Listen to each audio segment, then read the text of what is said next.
Hi friends, నేను మీ నందిని. ఈరోజు మా ఇంట్లో ఆకుకూర ఫ్రై అండి. రాయలసీమ స్పెషల్ సిర్యాకు. ఇది ఎలా అంటే 2-3 టైమ్స్ వాష్ చేసుకోండి. వాష్ చేసుకున్నాక ఇలాగ బాయిల్ చేసుకోండి. దీనికి కావాల్సిన ఇంగ్రీడియంట్స్ 2 ఆనియన్స్, 4-5 ఎండుమిర్చి, కొద్దిగా కరివేపాకు. తర్వాత బాండి పెట్టుకొని అందులో 4 or 5 టేబుల్ స్పూన్ ఆయిల్ వేసుకోండి. కొద్దిగా ఆయిల్ హీట్ ఎక్కాక ఆవాలు, కొద్దిగా శనగపప్పు,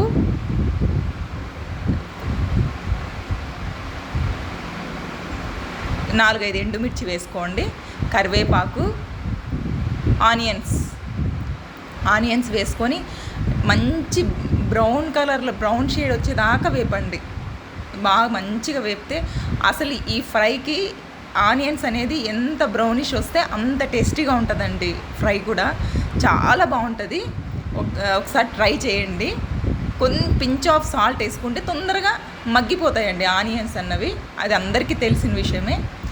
ఇది ఆకుకూర అండి. కొంచెం వాటర్ తీసేసి ఇందులోకి వేసేసుకొని కొంచెం తడిపోయేదాకా వేపుకోండి. దీనికి కావాల్సింది పల్లి పొడి అండి. ఇందులో పల్లి పొడి అనేది అందరికీ తెలుసు. పల్లి పొడి వేస్తే చాలా టేస్ట్గా ఉంటుందండి. ప్లీజ్ అండి, షేర్ చేయండి, లైక్